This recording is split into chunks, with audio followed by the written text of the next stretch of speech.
I gave Brandon my kidney, expecting a lifetime in return. Instead, I learned a hard truth: you can save someone's life and still be invisible to them. I wasn't naive about race. I'd seen small slights, little adjustments he made around certain friends, but I thought love would erase those edges. It didn't. After the surgery, the looks that once warmed into tenderness cooled to polite distance. He said the right words in public, then muttered contempt in private. I lay awake thinking of how my body had become his lifeline and how little that changed what he actually felt about me. The betrayal didn't arrive with thunder, it crept like a slow leak. I learned to hear the pauses in his voice, to count the receipts he never mentioned, to read the way his hand hesitated when we walked past white couples who blinked approval at him. I am Aaliyah Monroe. This is how I gave everything, and how I found myself taking it back. They say you know when you love someone because you can't imagine life without them. For me it was the opposite. I knew I loved him because I could imagine living with less comfort, less sleep, less certainty, if it meant keeping him alive. Brandon had been my anchor in ways I hadn't named aloud. He laughed at my awful puns, brought late-night noodles when my shift ended, and learned my mother's birthday without prompting. When the doctor said his creatinine numbers had climbed too high and a transplant was the only real chance, the world narrowed to 2 rooms, the hospital and my chest. I asked to be tested because it felt like the only honest thing to do. My friends whispered that it was brave, my mother fussed until I promised to think twice. The test came back with cold certainty: I was a match. In the fluorescent light of the transplant center, I believed I'd made the only possible choice. When Brandon squeezed my hand afterward, he said, "You don't have to do this." I smiled, because the idea of him not being here felt worse than any scar. Yet when the nurse called to schedule the surgery, a tiny voice in my head, the one that knows things women learn early, wondered if he would still see me the same when I had given him a part of me he could no longer repay. Surgery is a strange sort of baptism. You trade blood and pain for the hope that something will be different on the other side. I remember the antiseptic taste and the soft hum of machines, the way nurses moved like choreographed birds. The operation went as the doctors hoped. My recovery was painful but manageable: nausea, hairline scars, a tenderness that felt like a bruise on my soul and my body both. Brandon visited every day at first. He would touch my forehead like someone testing the surface of a delicate thing, say he loved me, and then check his phone as if the world might fall apart if he missed a message. It was subtle at first, a smile that didn't quite reach his eyes, an excuse about work that took longer than it should. People kept telling me to rest, to let the body heal before letting the heart's questions get loud. I wanted to believe them. There was the first dinner where his coworker, a woman with bright hair and a laugh that took up space, sat too close and said something that felt like a sting disguised as a compliment: "You're brave, Brandon. Not everyone could date someone like Aaliyah." Brandon nodded but didn't push back. I felt the moment as a small cold and tucked it away, because hope is a stubborn thing, and I needed hope to move past the pain of the operation. But that night, as the moon slanted across the apartment, I found a message preview on his bedside table: "Can't wait to see you tonight." Love doesn't evaporate in one cinematic scene, it thins, like light through curtains. Brandon started staying later at work and finding group events he had to attend. He would say he was tired when I suggested we talk, and I took it as stress. I made soups, bought vitamins, laughed off the little slights. But women have an internal ledger for tiny betrayals, and mine began to fill. Once, at a party, a colleague muttered loudly enough for me to hear, "I didn't think Brandon would date someone like her." The way the sentence lingered made something inside me clench. He didn't correct it. In public he introduced me warmly yet always smoothed the phrasing when describing where we were from: "Oh, we're just friends from college," even when everyone knew otherwise. I began to notice the distance between his hand and mine in photos, the way he would lower his voice when white friends asked about where I'm from, as if my story needed softening. I tried to find grace, to explain that maybe he didn't mean harm, that microaggressions sometimes lived in ignorance, not malice. But when the small defenses mount and no one dismantles them for you, they become a lonely architecture of exclusion. The night he said, "Can we not label this right now?" I understood that the label was less important than the way he wanted the world to read him. The problem with small lies is that they teach your ears what to expect. Brandon's sentences began to have missing pieces. He told me he had drinks with coworkers when he was really with someone else. He said the gym closed when he'd been to a cafe. I started to track the little contradictions the way you count stitches in a sweater, because that's what women do when feeling their safety unthread. We catalog. One night I found a second toothbrush in his gym bag. Not mine. My heart did a small, vicious flip that night, not because of the toothbrush itself, but because the toothbrush signaled something he thought could fit into the crevices where I wouldn't look. When I confronted him, he shrugged and said someone must have left it. His voice had a rehearsed calm. There was an evening I woke to a whispered phone conversation against the dark wall, a muffled laugh and the word, "Not yet." He rolled over and pretended to be asleep when I opened the door. It was then I felt the first real fracture, the place where devotion becomes convenience, where someone keeps you in reserve like a favor to be cashed later. I slept in a separate room that night and kept the whisper playing on repeat in my mind, "Not yet." Heartbreak is messy, but evidence is tidy. Once suspicion blooms, you become methodical, not to trap, but to anchor yourself in facts when emotions swing like ocean tides. I began to screenshot messages, save receipts, write dates in the Notes app on my phone. I pulled bank statements and compared charges. The first blunt hit was a charge on my card for a night Brandon claimed he'd spent at the hospital visiting me. The charge was for a restaurant downtown, a place he had never taken me. I felt my body go thin and precise, anger sharpened into clarity. Then I found threads between him and someone named Lily, a handful of messages that started months before the transplant. One read, "If things go right, I'll be out of this in no time." Another implied planning. I printed emails, saved photographs, cross-checked timestamps with hospital logs. Doing the work made me feel less preyed upon and more deliberate. I wasn't acting out of rage, I was building a case for my own future, my accounts, my lease, my legal standing. People will tell you that evidence is cold, but it became the warm center of my resolve. On a rainy afternoon, when I had the stack of printouts in my lap, the doorbell rang and I saw Brandon's name on my phone, a message that said simply, "We need to talk." Curiosity is a dangerous comfort. I looked up Lily because the mind needs faces to match names. Social media gives you curated truths, and what I saw was a soft-filtered timeline of brunches, artful sunsets, and white girl aesthetics that felt intentionally excluding. Lily's captions had those casual, barbed comments that read like permission slips, "Not into chaos, I prefer calm." A few photos had hands intertwined and the same watch Brandon wore. The contrast cut.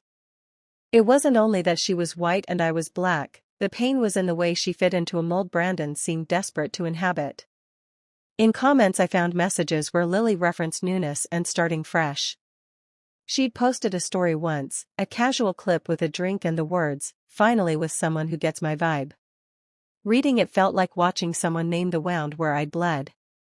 When I messaged Lily as if I were another acquaintance, her responses were brief and polite. When I told her I'd been a donor once, she didn't reply. That silence spoke louder than any apology. After that, Brandon's excuses sounded tinny. He told me I was oversensitive. He said I was making things worse. The more I tried to explain the tug inside me, the whisper of racial dismissal I'd felt for years, the less willing he was to understand. One Sunday morning, I saw a tagged photo, Brandon, smiling, Lily leaning in, captioned, "New chapter."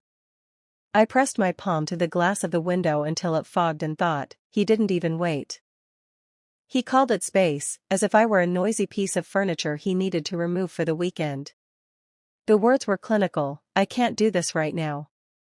I need to figure myself out." It was a strange cruelty that he could make his abandonment sound like a personal development plan. I didn't beg. I had learned, painfully, that argument would likely end in his version of events, not truth. So I packed only what I could carry in one bag and let the rest become detail. He stood in the doorway and said things that sounded rehearsed, that he loved me, that it was complicated, that being with me had been amazing but also a lot. When he said, "You're so," and trailed off to find a compliment that wouldn't sound like a stereotype. I understood that part of his distancing had always been the discomfort with me as a black woman. There were words he never learned to say to me, and silences he chose when it would have cost him nothing to speak. I left the apartment that night but stayed in the city, because walking away entirely felt too much like abandoning myself. From the outside, friends told me to be angry, to call him out publicly. I wanted none of that. I wanted only to understand why the man I had saved would so easily decide to place himself elsewhere. As I shut the door behind me, I realized that my first real work was going to be for me, not for the man who thought he could trade my gift for convenience. Then, in the dim light of the hall, I heard the soft click of his phone and a laugh that was not for me. Allies come in strange packaging. I received a call from Brandon's mother 2 weeks after the breakup, a careful, low-voiced conversation that began with apologies and then turned into tiny confessions. She told me she always worried about how quickly Brandon moved from caring for me to taking me for granted. "He's never been great with feeling," she said. "But he liked that you were steady." Her words were clumsy with the attempt at consolation, but there was an honesty in them. She had seen something in his pattern that I had been too hopeful to name. Over tea in a small cafe, she admitted she'd overheard him once joke with a friend about smoothing things over until he had what he needed. It landed between us like an accusation and an admission both. She said she'd tried to talk to him, but he would swoop into defensiveness and shut the conversation down. "Mothers have regrets," she told me, "and sometimes those regrets are the only honest things we keep." The conversation was strange. I felt resentment flicker toward her and then a soft relief that someone else had perceived the truth. She handed me an envelope with a photocopy of a voicemail she'd once heard on his phone, one that suggested premeditation, a line I couldn't unhear. "I didn't want to believe it," she said. "But you deserve to know." I stared at the paper in my hands, the ink making accusations I couldn't yet speak aloud, and felt a long, cold resolve settle in my ribs. Hospitals keep files. They also keep people honest, sometimes against their will. I asked to speak with the transplant coordinator under the pretense of clarifying follow-up care, but the woman who listened had been quietly watching Brandon's adherence to appointments and notes on his support system. Her voice was careful as she said, "We require accurate reporting of social support to assess post-transplant outcomes." She explained that transplant boards look for people with stable home situations, someone to help with meds, follow-ups, emotional care. When she said Brandon had listed me as his emergency contact and primary support, I felt a small flicker of vindication. But then she added, "We also have records of missed appointments and discrepancies in his reported availability." She frowned, and the way her brow tightened made me feel like an investigator holding up a photograph of the crime scene. The coordinator admitted that some patients have been known to present false narratives to secure approval, that sometimes desperation bent the rules on the edges. She looked at me in a way that held no judgment of my actions, only an analytic pity for how vulnerable donors can be. "We'll note it," she said gently. "But it's a complicated thing." Complicated for who, I wondered. When I left the hospital that day, a small folder of Brandon's recorded appointments sat heavy in my bag, and the word discrepancy underlined itself in my mind. I knew then that my sense of betrayal was not merely emotional. The system bore traces of the plan he'd woven. The recording existed because Brandon had been careless in ways that anger had not yet taught me to expect. I had thought the worst of him: distance, disrespect, small cruelties. I had not imagined calculation. The voicemail from a mutual friend was blunt when I finally pressed play in the small living room of my sister's apartment. "Brandon told me months ago he'd bail once he had the kidney. Said he only needed someone who matched. Said, she'll be fine, Aaliyah's strong, she'll understand." The air moved through me like a gale. All the little moments, the late-night whispers, the second toothbrush, the ambiguous work excuses, aligned into a cold, precise map. He had known. He had planned. He had positioned me as the solution to the problem of his failing body and the inconvenience of finding a compatible donor. The knowledge was a blade that did not make me explode with noise. It made me very quiet, and something inside me tightened into aim. I could have screamed or called him out in the latest public way, but the story had already given me its currency, proof. I folded the recording into the folder of receipts, messages, and photocopied statements. There was a certain, almost mathematical satisfaction in the pile. I did not feel triumphant. I felt an odd, fierce clarity. If he had treated me like a resource, I would learn to protect what I had left to give, my dignity, my name, my life. I walked out into the afternoon and straightened my back. Then I opened my phone and began to draft one very administrative-sounding email. Revenge in my world would not be cinematic. I had learned that public spectacle rarely brings the peace you want, it brings noise. My approach was legal, small, and devastating in its own slow way. First, I called the bank about the suspicious charges and opened a fraud dispute. Next, I contacted the landlord and informed him that I would be removing my name from the lease and that I needed a formal agreement about security deposit returns, documentation that would protect me if he claimed tenancy on my credit. I compiled the messages and voicemails into a timeline and saved copies with timestamps. When I wrote to the transplant clinic, it was not to accuse, but to inform, discrepancies, missed follow-ups, questionable statements about social support. The clinic checked their logs. Separately, I filed a police report about the unauthorized card transactions. It felt cold to write my number in the box and sign my name under victim, but it was also a reclamation. Each paper I filed was a small act of reclaiming what had been unmoored. I heard from Brandon in that time, a terse text, "This is getting ugly. Can we talk?" And I did not respond. Instead, I called a legal advice line and scheduled a consultation. Quiet revenge is not about malice. It is about ensuring that the consequences of someone's choices arrive fully and precisely, so they can feel them and learn, if possible, to be different. I sent one administrative email and waited. Consequences rarely look like poetic justice, they look like ripple effects. Brandon's casual world, the one that had accepted convenience over care, started to splinter. Lily left when the veneer of their new chapter met the stress of missed appointments and financial strain. The landlord, having received formal notice of my lease changes, told Brandon he'd need to produce a guarantor. Work meetings that once favored him changed tone when colleagues realized he'd missed follow-ups that affected projects. I watched, and I felt a strange absence where victory would have been, no joy, just a settling. I spent my time repairing the practical, settling accounts, seeing the therapist the transplant program had recommended, and rebuilding a sense of safety around my body. Friendships returned, not the dramatic ones that show up for scenes, but the quiet ones who brought me soup and checked my medication schedule. Lily reached out once with a message that read, "I didn't know." It was not an apology, it was an admission. I didn't answer at first. One evening, Brandon called from a withheld number. "Aaliyah, please. I'm sorry. I messed up." I let the phone go to voicemail. His voice, once the thing that cradled me, now sounded thin and small. I'd wanted him to feel his choices, I had not wanted him destroyed. But even as I watched his life tilt, I noticed my own horizon clearing like sky after rain. There was room to breathe. Healing was not a destination, it was a sequence of small decisions that, over time, felt like a new self. I returned to work fully, to the steady rhythm that had sustained me before the transplant. I attended group therapy and found women who had given organs and walked forward with dignity. We traded practical advice and the kind of jokes that are medicine. I removed Brandon's name from emergency contacts, closed joint accounts he'd used, and opened a small savings account in my own name that I promised to never let become another person's resource.